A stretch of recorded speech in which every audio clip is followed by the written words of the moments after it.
What is up, YouTube? Philly Casuals back. I know it's been forever since I've posted. I've been sick, like really sick. But I'm finally feeling well enough to make a video, and I'm excited to talk about some things that have been on my mind. It's hopefully going to be not super long, so let's just get right into it. First things first, the Knicks are your team doesn't want to see the Knicks in the playoffs. Ain't nobody want to see the Knicks in the playoffs, and the way the Celtics have been looking lately, the way the Cavs have been looking lately, I think the Knicks, given the fact that they are likely going to be a 5 seed, I don't think they'll make it to the 4 seed given the remaining strength of schedule. Really, the only two teams that the Cavs should really even maybe lose to are there's a game against the Knicks, which could, if the Knicks win, close it to a half game gap, and the Nets with Mikal Bridges and Cam, the new Nets, which, they could win. But I think the Cavs are just better than them, and I think it would be a hot shooting night from the Nets and a cold shooting night from the Cavs for them to win. Now, I'm not saying that's impossible, but I think it's more likely than not that the Cavs will win that game, and then the rest of the games that they've got throughout the season are, they're playing, let's see, the Rockets, the Hornets, the Magic twice, the Pacers and Wizards and Hawks, who they could all lose to, but I'm really taking the Cavs in those games, really, and they're playing the Nets twice.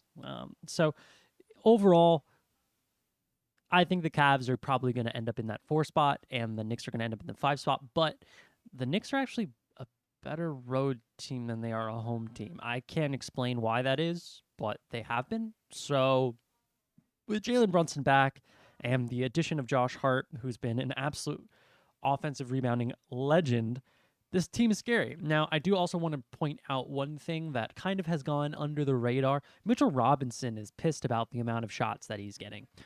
He posted a Snapchat video about how he, didn't want to just be out there doing cardio. And, I fucking get that. I've had experiences in basketball where that was the case, where people weren't passing. And I quit playing basketball for a long time because people just didn't want to pass. They're like, nah, I got the ball.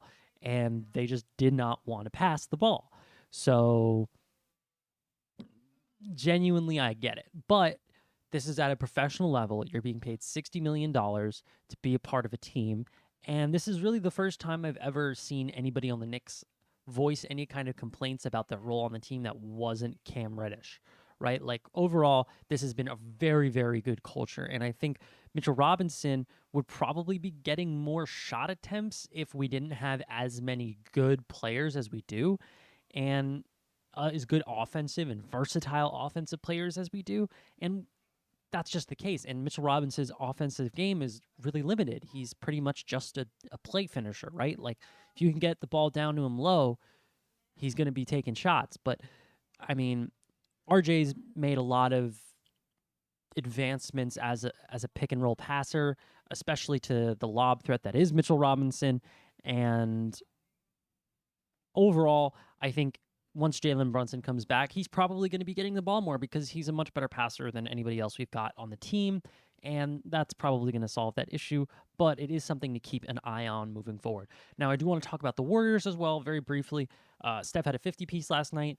The Warriors showed up on the road, but they're really missing a big body. They're really missing the rebounding that Andrew Wiggins can bring. And I'm worried, like they couldn't get a second possession the entire fourth quarter. Now, I also want to point out that the reffing was absolutely terrible. Like the entire game, it was very biased towards the Clippers. Like, oh my goodness, like Steph was getting hacked and then not getting a foul call. They were calling shit for the Clippers, like that charge that on Draymond, or it was a block on Draymond that they challenged and changed to a charge. That tech was totally warranted on Draymond. Obviously, it was an obvious flagrant too on Marcus Morris, former Knick, who just completely back-fisted Draymond in the head. It was an obvious flagrant 2. I don't know why they would say it was a flagrant 1. It's obviously a flagrant 2. I don't know why anybody's claiming otherwise. But for the vast majority of the game, they were only calling fouls on one end of the floor.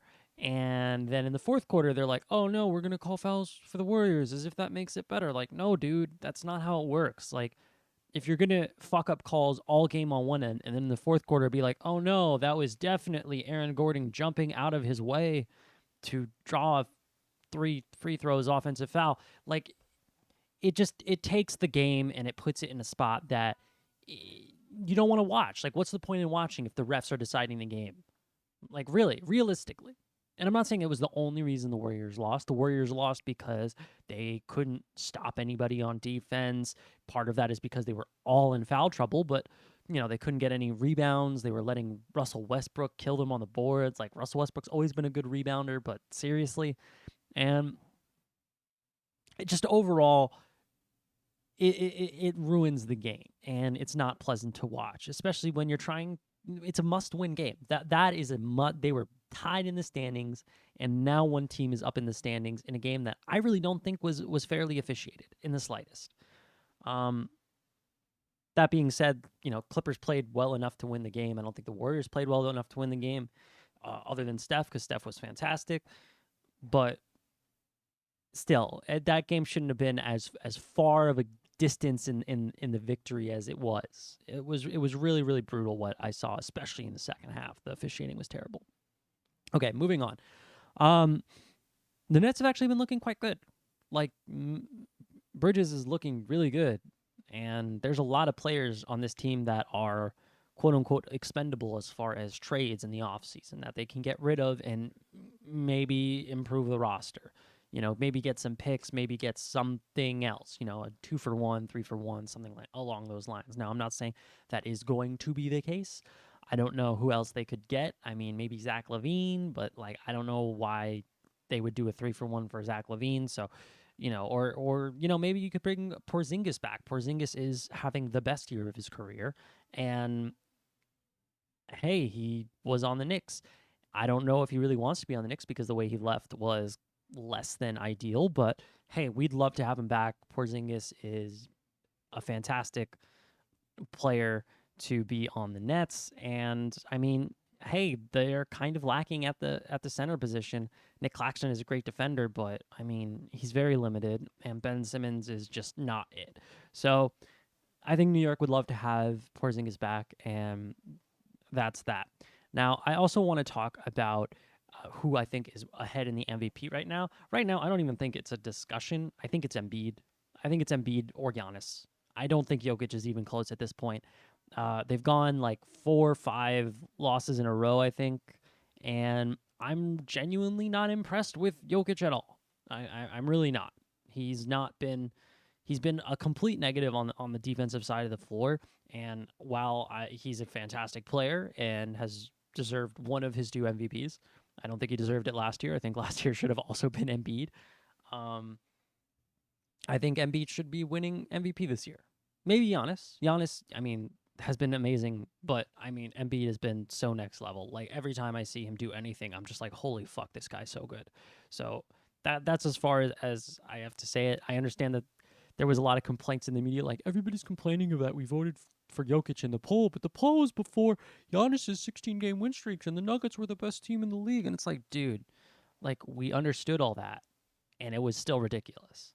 Now, regardless of that, I want to talk about the Ja Morant situation. What the fuck, Adam Silver? 8 games, including the games he's already missed? Really? That's pathetic, dude. That's pathetic. Josh should have been suspended for the rest of the season. And the interview with Jalen Rose,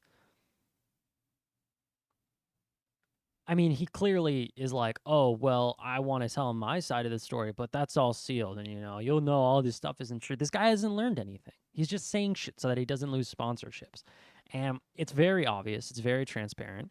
And there's not really any kind of pity I have with this guy. I don't think, if he changes his ways and matures, good for him.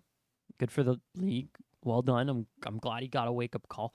But I genuinely don't believe that that's going to be the case. Like, I genuinely don't believe that the Grizzlies are going to, first of all, do anything in this postseason. And second of all, I don't believe that Ja Morant has changed. And I think it's going to be a continuous struggle. And I think Adam Silver not only did the league a disservice, but I think he did Ja Morant a disservice by not banning him for the rest of the season and the postseason. I think he should miss the postseason because I think that's the only way that he would get it through his fucking head that, hey, don't fuck around with this shit. And I mean, we saw David Stern do it before, and you heard Carmelo Anthony talk about it. You heard Jalen Rose talk about it. You heard Jay Williams talk about it. Like, and you know, realistically, I don't think Ja Moran has learned anything from his behavior, and I think it's going to continue, which sucks because he's really like the heartbeat of the young basketball fan at the moment. Like he truly is. Like everybody's grittying and like making joke videos about like Ja Moran, and like that's who it is. And I think Adam Silver fucked up, and I think everybody knows Adam Silver fucked up. I think it was a open secret that he was going to fuck it up. Like the fact that he hadn't met for Ja for as long as he did. Like he went to counseling for like 2 days in Florida. Oh, dude, I've been doing this yogi breathing for like 2 days. It's really helping out, man. Come on. Come on. Please. Please. All right. I mean, I hope he gets his shit together, but we'll see. Personal update, I didn't get into Columbia. Very upset about that. But we will see about the rest of it. So I also got waitlisted at UT Austin. So that's my law school update. That's my basketball update. I will start posting again more frequently. I was really kind of nobody wanted to listen because I tried recording videos and I was just nobody was gonna watch it or wanted to watch what I was recording. So that's my take on what's been going on in the NBA lately. Bummer that Katie got injured for the Suns, but I still think that they're going to be an absolute beast in the postseason, and I think the Clippers might end up regretting being a 5 seed instead of a 6 seed. But who knows? The Clippers are also can be extremely dangerous. Also, the Blazers are wasting Damian Lillard for the 10th year in a row, however many years it's been, and it's depressing. Yeah, the NBA is shaping up to have a really good postseason, and I'm more excited for the Western Conference matchups than the Eastern Conference, just because like the Heat, the Hawks, the Raptors, and the Wizards, or the Bulls, whoever ends up making it out of play-in, they're just going to be food. So we'll see how that goes. Thank you so much for watching, and leave a like and subscribe.